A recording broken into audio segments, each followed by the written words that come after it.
for me to be able to hear Cleve's name tied to this show, it's just amazing, because you don't mention Frida Kahlo without mentioning Cleve Carney.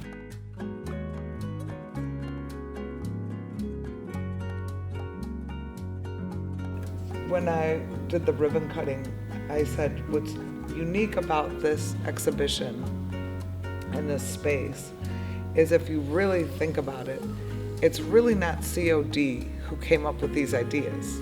It was the community. The community is what brought this forth. If Cleve Carney had not made that donation and had the vision to have a contemporary art center and a museum and a gallery, then it would not have led Alan Peterson, who was a key person in the community, to say, hey, what if we do this? And what I love about this is that the catalyst for both of these incredible art movements were two men of the community who really were that invested in wanting to see it succeed. The art came curated, right? We did not pick the art, it came as a collection, the art and the photos. But as we were discussing this, we really wanted to embrace the fact that we are a college. Because we are in an art center at a college, we have tremendous resources that a typical museum doesn't have, right? We have costume designers, set designers, right?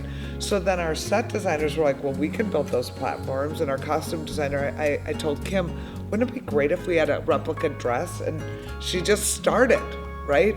So a lot of these things evolved out of the talents through the art center, that it became bigger than us. And then during the pandemic, I really started thinking about how important her home was to her and who she was. And I had this idea of like, wouldn't it be cool if we built a model? And we started to try to build one, and then it started getting busy because we were gonna open. And I called my friend Mark Wight, and I said, Mark, who could I call to make this model?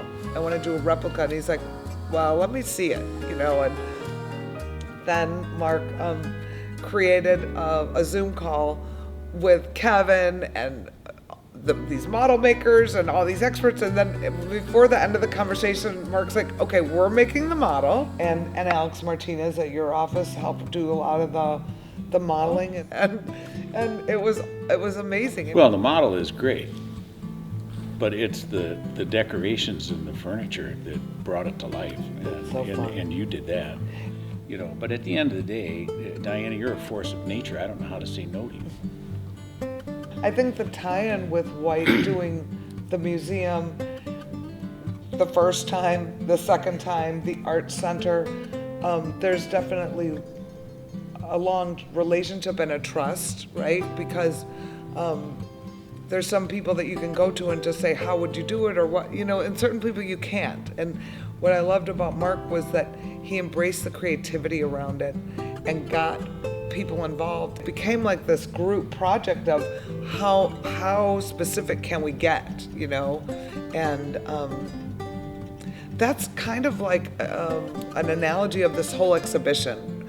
You start a project and then people find a connection to it and want to help and want to make it better and want to be a part of it. And I think this exhibition has been the biggest example of yes and I've ever experienced. Well, that's the creative process. You just witnessed it on a grand scale. Mm-hmm. When the pandemic hit, I called Mark and I said, I don't think we can do this, and what do you think? And it was a really tough time when we were trying to figure that out, and so I feel like Mark was somebody I could call as like a mentor. And so all of the stuff that we see now, I think was, a benefit of that extra time, because you could think about it, you could vision it, and then you could build it. So it all worked out. I think Frida's watching it.